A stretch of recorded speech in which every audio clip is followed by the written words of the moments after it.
We've got Hey, some fresh I'm new Luis. young talent And doing some I'm things Luis. that I And you're know you listening to the haven't heard Content is before. Profit podcast. We spent the last 4 years learning the strategies and techniques from some of the top marketers in the world on how to create content that turns into profit. And today we're bringing them to you so you can take action immediately and start creating the content momentum. If you'd like to learn more on how to turn that content into profit, go to contentisprofit.com. Wow, what just happened?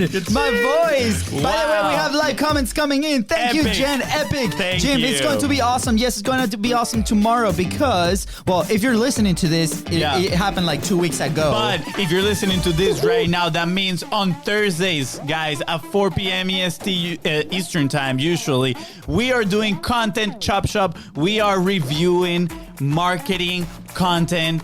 Yeah. Right there on your face. On your face. And we're telling you why style, it works, why it's not working, you know, why they fail, why they succeed.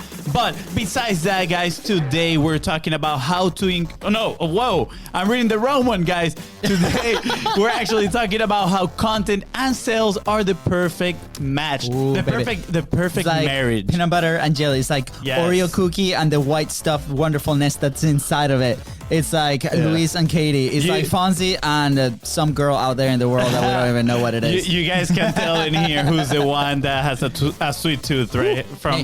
From both of us. Hey, if you're watching live, let me know what's your favorite like pairing. Like for us, it's content and sales, right? That's yeah. beautiful. So let us know in the comments what is the perfect thing, not only your business but on your life. Ooh. Yeah. So, guys.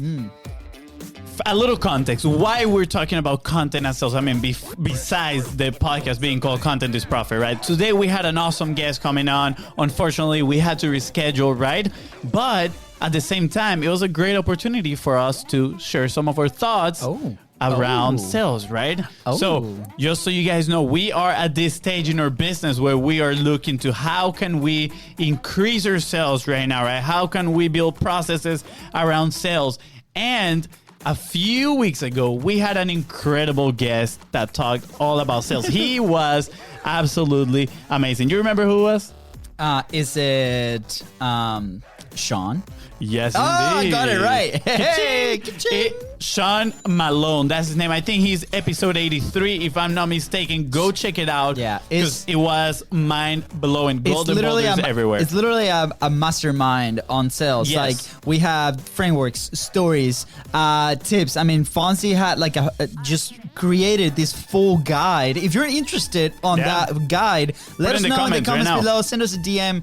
We're happy to send it to you guys. But yeah, go back, listen to episode 83. It's literally full of value. It's incredible. Yeah. And if it's not 83, it's the episode with Sean Malone. Yeah, exactly. They're like, dang it, Luis, you sent it to the wrong episode. Hopefully 83 is the right number, guys.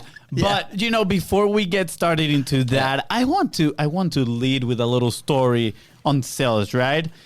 And I'm gonna tell you one of my first experiences selling something, and that was a $15 membership to Happy Feet. What is Happy Feet? It was a soccer program from 2 to 6 year olds, and we had to sell the parents like, hey, you know, we would go to the aftercare and we would tell them, you know, we are going to pretty much turn your kid into Lionel Messi, the best player in history, right? Of course, that was not the program. Best team in the world. But I can just literally see the people watching this video right now, and they're like, man, yeah, I've seen those kids trying to sell me the programs like in my daycare. Yes or no? Put it in the comments. So this is how we should. This is how it was, right? We would go to the daycares and we would have to stand literally by the door when all the parents were coming in to pick up their kids. And as they were walking out, we would have to be like, hey, excuse me, are you interested in you know, putting your kid in the program? We're going to teach him how to play soccer. We're going to teach him through story time. Clearly, you can tell I don't even remember the pitch, right? I wasn't even that invested in what we were selling at the moment. I think, don't get me wrong, I think it's an awesome service. I think the kids actually take really good things out of it. And us, the coaches, we definitely learned a lot. Patience. I think I didn't want more kids in my classes. That's what it was. Yeah. Subconsciously. Like, you know, the business side, like, yes, absolutely, more kids. The subconscious was like, no, Luis, please do not add like the 10th kid because for 30 minutes, they're going to give you hell. Yeah, exactly. So when you were selling, you were like, do I really want this kid in my class or no? I don't know. Yeah. But the point is, we felt like we were trying to convince these people, right? We didn't know about sales. Our only reference to sales was pretty much when we went to buy our cars, and if you have bought a car before, you know how that experience goes. They jump all over you and they're like, what about this car and this one? And they try to make you sign right there. I think my brother once, they even put like a contract in a napkin and they're like, yeah, sign here and we can move forward. And it's like, so super sketchy, right? Not signing anything. Yeah. We felt very sketchy selling some of those memberships, and they were like $15. Like, I think the highest one was like $30. And a month. And it was scary. I would get sweaty. The time where I would have to like drop the price, I was like struggling. My voice was shaky and all that stuff.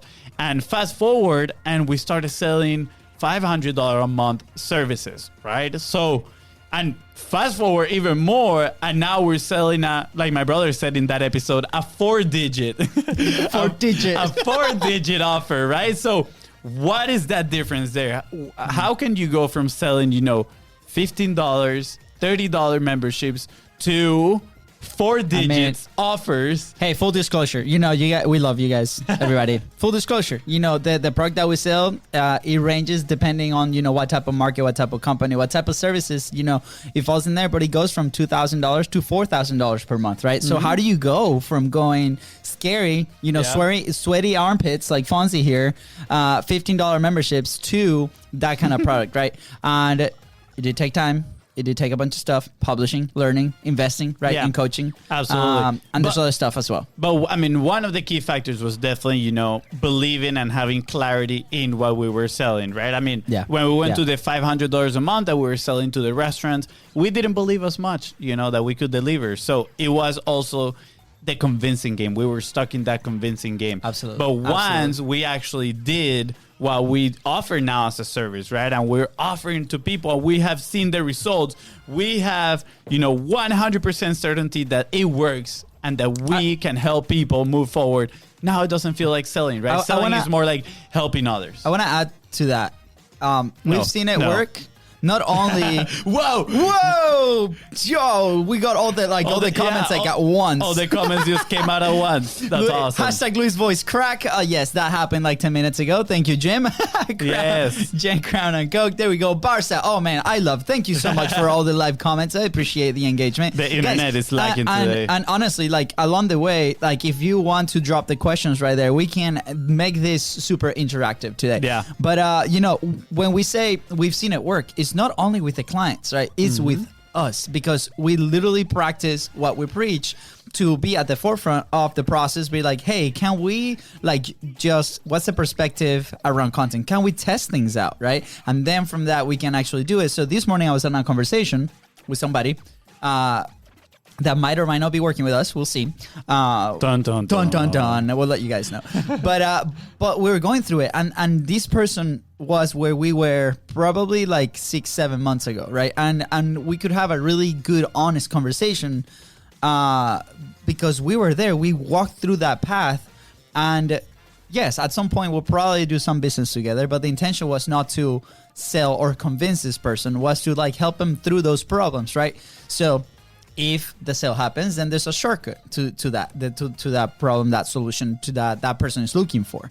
And I remember we're so passionate about this and what we do and how we do it because we were actually doing it. We were those guys that for the last 4 years were trying to create a piece of content, and Fonzie was next to the pool taking pictures content life, here it is, dream life, laptop life, and then nothing happened. And then it wasn't until we started with this thing that we do now that we can speak properly and making sure that we relate to those that follow. Absolutely. But guys, we don't want to stretch too much today because we said this one was going to be a quick one, and we want to deliver the goodies. We want to give you guys the hashtag golden boulders. That's right. So guys, as I said pre-episode, we are at a stage in our business where we're looking to implement sales processes, right? We want to have sales processes in our business so we can grow and we can bring in new clients and we can help more people succeed. So of course, I went to the one episode where we talk all about sales at the Content is Profit podcast, which was, we believe, is episode 83. But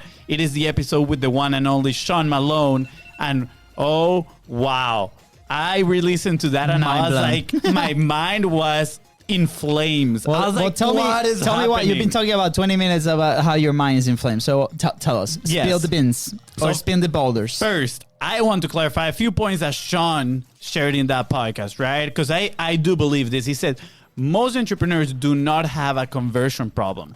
So we ask your questions, why? Why don't have a conversion problem? Well, you know what? Like, we are very passionate behind what we do. And if we have the opportunity to talk to the right person, we will usually make that sale, right? So the conversion is not the problem. The problem is putting quality opportunities in our calendar, right? Ooh. And remember that. The problem is not the closing, not the conversion that much, right? Some people, yes, I'm sure they do have that problem. But the main problem that he found out by talking to the market, again, be a student of the market, he said, is putting quality opportunities in your calendar. So if that is one of your problems right now in your business, let us know in the comments. Put hashtag quality opportunities in my calendar. That's a long hashtag. Wow, that's a very long. It's like hashtag quality opportunities. I want to make a sale. Hashtag whatever. So okay. Like, do we agree? First of all, do we agree with that problem? I think I do, and I think publishing has allowed us to create those quality conversations because we're very specific to the person that we talk to. That came with time. Like, I remember it's like, hey, when we first started, we're like, hey, who are we going to sell? Who are we going to call? Who are we going to prospect? Like, what are the lists that we're actually going to tackle? Should we hire a VA to handle all that? And there's a lot of very successful people that do it. But at first, it was just the two of us. So we're like, okay, the more we do that, there's time and resources that we allocate towards that side of the process that we don't even know if there's going to be a quality conversation, right? So how can we start like filtering people to have those quality conversations? The second, we started to do it through publishing and engaging in groups where we thought at first that our dream client was there by certain following like a checklist of things that we're like, okay, if that person checks that box, yes, checks that box, yes, checks that box, sweet. Let's send them a calendar invite. By filtering not only through the message but through that list, we were able to get that quality conversation, and it really became I'm gonna help you, and then it's like, how can we work together, really? Yes, and with that in mind, I want you guys to keep that in mind, because I'm gonna share a statement here in a moment that Sean told us that absolutely blew my brains out. I mean, it was absolutely insane, but I want to share another thing. It says, everybody knows prospecting is the solution, but nobody likes to do it because it sucks and it is hard work. But on the upside, it is a low skill activity that you can systemize and then outsource, right? And look, I know there are people out there that just say, like, just put your content out there and people will magically flow into your content. And it, in all honesty, is not like that, right? It is not, you're just not going to put content out there and people are going to flow to you. Sometimes you need to do prospecting, especially if you want to move at a certain speed in your business. Is part of the sales process. Prospecting, right? Getting those quality leads in front of you and starting those conversations. Now, where content comes is the safety net effect that we've talked about, right? Well, there's plenty layers, right? Yeah, there's a lot of layers, but that is one if you're doing prospecting, right? Because imagine you reach out to someone that they are not very aware. They might not be aware of you, right? And as soon as you reach out, what is the first thing that you do when someone reaches out to you? Me? Yeah, what are you you do? Asking me? Well, I was asking the audience, but I'm not gonna wait here like Dora. So, I go research them. I go to Google and be like, okay, or social media or Facebook. Like, we work on social, so I'll go to Facebook. I'll go to Instagram. See what's up. You click on the little profile picture, see what they're about, right? And guess what? If you have no content, that credibility factor goes down to the ground immediately, right? And we shared that story not only like on the prospecting side, but we shared it on literally an actual meeting that they pull up our social media in front of us, and they're like, where are you guys? And we're like, ugh, and we're selling content, right? And they're like, yeah, thank you. Like, it sounds wonderful, but no business. And we're like, man, okay. That was like the thing that triggered, not only a safety net effect, but we're like, we got to be out there frequently. consistently. Absolutely. Because again, now let's put prospecting a little bit on a side, right? You are putting a flow of content consistently, right? You're building, remember, consistency creates art, right? Which is authority, relevance, and trust. Yeah. I got it. What is it? I don't. Yeah, you got it right. You got it. Go. We're switching. Okay. So remember, guys. Why do you stop the applause, man? Like, shut up. It's like, yay, shut up, guys. Okay. Consistency Shut up, guys. creates art, authority, relevancy, and trust. Yeah. So it is important that we are consistently putting content out there. So then when the prospects come in, they're like, wow, these guys, they know what they're talking about, right? They can back up all these promises, right? Although it should be one promise, the one that you should be delivering. They back up the one promise they say they can accomplish for you, right? Yeah. The one problem they can solve, look at that. They're always consistently talking about that. Yeah. So I also want to like make a twist a little bit here and talk about how you can make prospecting fun. No. Okay. No fun in this podcast. No fun in this. But how can you make prospecting fun? Because we were like, dude, we're not going to sit here and call like 300 people to get 400 no's, right? Like, it's like, because they say no twice sometimes. And then we're like, okay, how can we tie down content? And this conversation we had this morning, and it's a different perspective on content. It's like through a podcast, for example, you can sit down and literally reach out to your dream person. Not only client, but like the person that you want to develop a relationship with, right? The person that you want to learn with. And that's a different kind of prospecting. And I think it's like, that falls like high, right? So why don't you mix both of them? I think you're mistaking prospecting by outreach. No, prospecting, you do it first and then you do the outreach. Yeah. You're talking about outreach. No, you're doing the prospecting first. Wow. Okay. Well, you know what? Let's settle this with the audience. With a battle. With a battle. But all I'm saying is like we started like taking that that perspective, that point of view, right? But like, okay, who are the people that we can establish conversations with? Yeah. That could potentially be a business relationship as well. And a friend. Somehow. Someone that we can, as a friend. Someone that we can go to the bar like and have a beer. Like Gavin Bell told us in that episode as well. But also, content allows you as a vehicle to create a platform that you can do that, right? Without the content or without a platform is really, really challenging. Yeah, absolutely. So again, tips, try to make it fun. It's good. But I want to remember, this last part right here that Sean shared, which is a low skill activity that you can systemize and outsource, is key, right? Because sometimes and I'm guilty of this, very guilty, we feel the need to do everything ourselves. But this is something that you can literally do like for a week and write down the whole process and then hire a VA, shout out Nathan Hirsch, and you can give that to the VA and they can do the outreach, they can do the prospecting for you, and then all you gotta do is the outreach. And I'm gonna give you Sean's tip towards the end of this show, so stay tuned. But the next thing I wanted to share is that if you produce content, right, if you are consistently publishing and putting things out there, you know what happens? Tell me what we call the frictionless sale, right? Which Smooth is amazing operator. because Sean, at the same time, he's like, hey, you don't have to sell people, right? And that kind of clicked for us because look, and that has happened to us a lot of times, that we, by being present, right, by being consistent and creating that art, remember, authority, relevance, and trust, people come to us and they're like, hey guys, how can I be a part of what you guys are doing? Literally. And we're like, this is so cool. Let's go. Because now we know that is a person that they want the solution that we're offering, right? They are literally raising their hands and saying, hey, I have this one problem that you can solve and I need your help to solve it. And the conversation becomes so easy after that, right? And I'm going to quote Sean here exactly. He said, you can just shine a light into people's pathways to show people where they need to go to take their business to the next level, right? And that goes, again, hand in hand, content and sales. When you're in a sales call, your job is not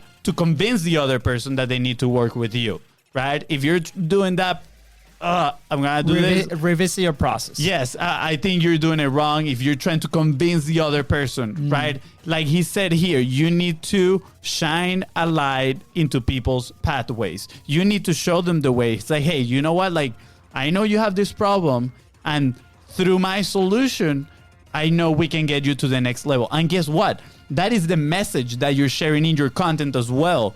Through your content, you're telling them, hey, I know the road might be a little dark, but in here we have a little light that we can shine and teach you the right way. Because we have done it as well, right? We had the same problem. Now we have the solution. And through our content and our message, we are showing you the way. And guess what? That turns into a frictionless sale. Absolutely. Because then when you hop on that call, they already know exactly where you want to take them, right? They already know how you're going to take them that way. And all that's left is for you guys to say, let's do it. Let's work something out. Yeah. So another one, and I highlighted this, the salesman should only be the guide in that journey. They should never be the hero. Wow. That's you're a big fan of this episode. You're a big fan. I mean, I love that quote. The salesman should only be the guide in that journey. They should never be the hero. And I feel too many people try to be the hero. And again, by talking not only sales, right, in a sales call, I think in the content as well, people tried to be the hero all the time. Yeah, I think, for us, a big one was let's enjoy the journey, right? Like, every time we have a conversation on, what are the different types of content that you can create, or how are the different strategies that you guys have tried. We literally tried every single content calendar out there, not only for us, but for our clients like 2-3 years ago. We've done probably every single course out there. We've modeled, we've followed, like everything, right? And a bunch of stuff added a ton of friction, and we didn't have a lot of fun doing it, right? And we were the shiny object chasers. That too. And it was like, man, like we're gonna sit down and we're gonna brainstorm for 3 days, and we're gonna put all these ideas and do the research. And yeah, at some point that will probably be part of the strategy, right? But to get us started, it wasn't there. So we're like, okay, let's enjoy the journey, right? Let's not be the heroes. It's just like, go try things out. What works for us? How can we be consistent? After the consistency, let's go, how can we be frequent? Because with consistency, results come. And that was the conversation I was having this morning. The guy's like, okay, so with your Facebook Lives, for example, what are your KPIs? What are you measuring? Like, how do you relate the sales? I'm like, look, literally my first KPI was consistently. Am I publishing every single day? Without publishing, there's nothing that comes like, if you don't publish, there's nothing that you can measure, right? So then what happens? And if you don't publish consistently, those KPIs are not gonna work. Yeah, they're not gonna work. So we're like, okay, my first measure was like, am I posting every single day? Sweet. Yes, I've survived a week. I did a second week. I'm thriving my third week. Talking about consistency, I'm just going to throw this a little shout out to ourselves, because we weren't going to do today's episode, and we were like, let's do it. So guys, we're here for you. I'm going to actually let the people applaud. We're here to shine a light in your journey. Let's go. So, after that, it was like, okay, what is the KPIs that you start measuring? Well, I started measuring conversations, because it was the first thing that started to move. As soon as we started creating content and consistently and be out there, people started reaching out, because we had a call to action, because we were connecting the stories, the message to our offer, right? And people were like, raising their hands. I'm interested. Can I find out a little bit more? So then we started tracking those conversations. And guess what? After that, we started tracking wins. It was like no engagement, no numbers. It doesn't matter. Like, what are we winning? Like, what's the win? And the win can be like, man, I finished my 10th day. Man, I established this connection with this many people. Hey, I got invited to a different show. Hey, I got seen by X, Y, and Z, right? And that kept us going. After that, once you start building that habit, once you start seeing those results, right? Then you can start creating a little bit more, and then you can start creating frameworks like we do now. The full show that you guys listen and see live every single day it has a full framework right now. But at first, it started just like the Facebook Live. But and then we start adding pieces, and then the technical works, and then the staff comes in, and then different things happen. But without the consistency, that would never happen. That's right. So we're getting close here to the end. Ooh. But before that, we actually asked Sean, what are your thoughts about content? Right? Yeah. Because, I mean, he's all about sales. Yeah. And we're like, what are your thoughts about it? And he's like, you know what? Everybody should publish every single day of the week. And when we asked him why, he said, publishing should be number one because it gets you over the fear of public speaking, which, just so you know, is one of the biggest fears out there, even like higher than death, I think it is for some people. I heard that from someone else. Don't throw some shade at me. But he said, you get over the fear of public speaking. You learn the message. You understand the message they want to hear to then be able to turn around and have a kick-ass sales conversations on the back end. And I love that. I love the way he put it because it is so true. His words, not ours. Just saying. His words, not ours, but we will definitely be using them from here on, guys. We've always said it, right? Like that we've said the fact that publishing has definitely get us outside of our shell, right? It has helped us with, I guess, some sort of fear. I do feel personally that it has helped me with some fear. I don't know about you. I could talk to like anything, but yes, absolutely. But also, right, it has helped us nail down our message for sure. Because when we started 45 Live, we weren't 100% clear. I think for me that was the big one, right? Because Fonzie, yes, like he's mentioned like his personal growth, and I think we both have. But you also do the fear thing because even in the 45 Live, you were like, man, like, how do I have to do this video today? Like, right? Guys, please. You know how it goes. But I was like, man, my wife screaming in the other room, like, shut up.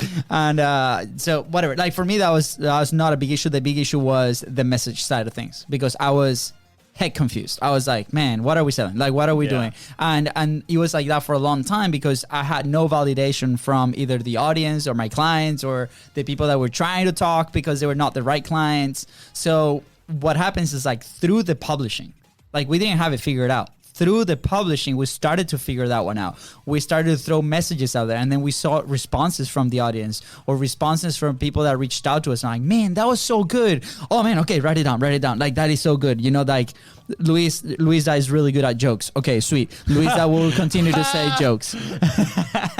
But jokes aside, yeah, I mean, they'll be like, man, like what the story that you talked about, with 45 Live, it resonates with me because I've been trying to publish for a long time. Okay, sweet. That means that we should be telling more stories about 45 Live, more success stories about people doing it. Yep. We should be teaching people how to do it. That's why we have the minimal viable content cheat sheet. So if you're listening, go to contentsprofit.com. You get it for free. So those are things that come out. And then with your message, with you, the repetitive action of spreading your message, then you get idea for products, then you get ideas for more content, then you can answer questions, you can build rapport, you can build relationship. I mean, the benefits are and that's, I think there's a little difference here where it says you learn your message, right? That's that part of the 45 Live that you're talking about. And then it says you understand the message they want to hear. I think there's a little bit of difference in there, right? Because I think it's key learning how to communicate that promise, right?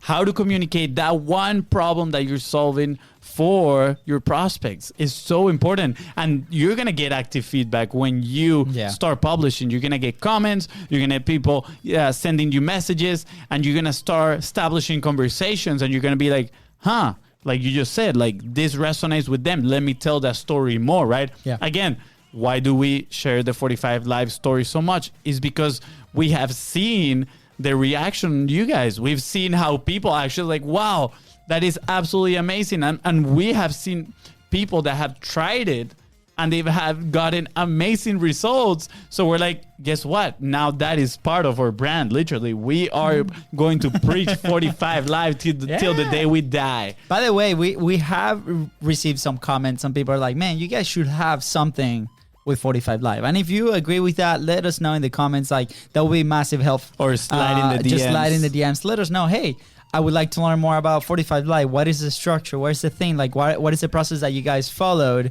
to continue and crush the 45 live. And I'm gonna give you an example. This person like had no idea, like, well, that person was in a corporate job, had no idea where to go from there, was not happy. He had a message that he felt that he wanted to share. He wanted the full platform, but without the consistency, you cannot have a full publishing platform. So we're like, hey, do the 45 live. Through the first 45 days, he figured out his message. He figured out his dream client. He figured out, what he wanted to say. He actually figured out a product with the current audience that he had in his private profiles. He actually sold that product and then basically shaped the 45 Live to be a full-on podcast show.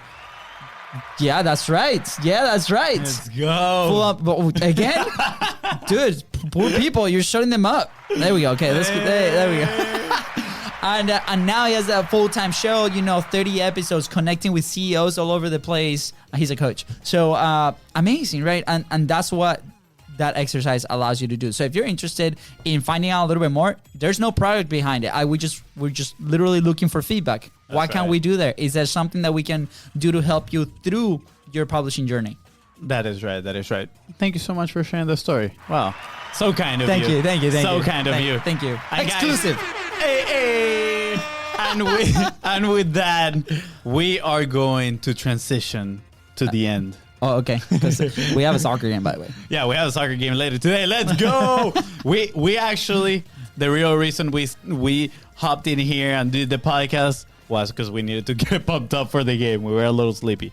Well, you were. So I'm kidding. I got coffee. Coffee. Honestly, I was so excited to share this message. Yeah, it was good. I think it deserves like another episode because I think people forget the connection between content and sales. And sales are the life of the business. Like if you don't sell anything, your business is inexistent. I will even go and say, without publishing, there's no sales, baby.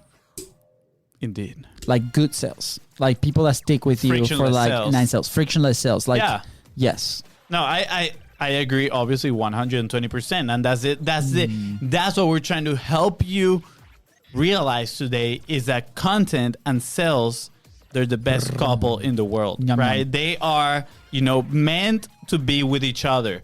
If you are selling something, you better put yourself out there and start creating content. And if you're already creating content, good for you. Put your hand up in the air. Pat yourself on the back. We learned that from Happy Feet. Let's go. So a little action point that Sean left us with last time. He called it building greatness. It's actually a morning routine that he does. Yeah. So I actually tweaked it a little bit, right? Because the way he does it, he's been doing this for decades, selling. So we are tweaking it to, capacity. What can we do? So back to the publishing frameworks, the publishing pyramid framework. So if you guys don't know, let us know. We'll send it to you. Awesome. Capacity. Very important. Right. Okay. So go, Fonzie. Go. Find 3 people that you think that are your perfect match to work together, right? Again, you should have your dream client. You should know who they are. If you like beer, the person that you would like to go drink a beer with. If you like coffee, the person you like to drink coffee with. If you like kombucha like Fonzie, the person that you like to drink kombucha with. That's right. So you are going to have, if you're doing it yourself, right, you're going to have to do the prospecting yourself. If you have a VA, right, you can tell the VA, hey, this is a person that is my dream client. Every morning, I want a list of 3 of these people sitting on my email or sitting on my desk, whatever you guys use, like send me an owl, Harry Potter style. It doesn't matter. With Fonzie, it's like the hammock. Like a list on the hammock. Yeah, I need it in my hammock. But you're gonna get those 3 people, and you're going to reach out to all those 3 people, right? You're gonna send them a message. Sean recommends sending this message. Hey, my name is Fonzie, or your name in that case. I'm reaching out because we might be a good fit to work together. I'd like to strike up a conversation, and I wonder if you struggle with this one thing that I can solve, right? We personally, I love that has been tested by Sean, of course. I love using the AIDA framework. If you don't know it, AIDA stands for attention, interest, desire, and action, right? So I just craft a message using those 4, and I send it to them, and you start creating a conversation with these people. That's right. But make it a daily practice. The other part of the action point is create content daily, right? Again, what is your minimum viable content? So once you're mixing these two, minimum viable content, you are out there consistently and you are creating conversations in a consistent basis. Now you have a formula for success. Frictionless sell, baby. Let's go. Dude, it sounds like we had like a Red Bull before this episode. What, you did? I did not. Bro, you didn't bring me a Red Bull? No. So Wow. I think that's it, guys. That's it for today. Yeah. We know this episode was a little crazy, a little bit different. For sure. It's okay. We need to stay consistent, guys. Thank you so much for being our accountability people, because I'm gonna say this. Say it. I am not proud of this. Fonzie Oh. was like, bro, we have no guests. Yeah. Are we actually going to do a show today? And I was like, man, I have so much work to do, which has been insane the last 3 weeks. Thank you so much for everybody jumping on Content Momentum. We're very, very proud. But at the same time, it's a lot of work. And I'm like, you do it.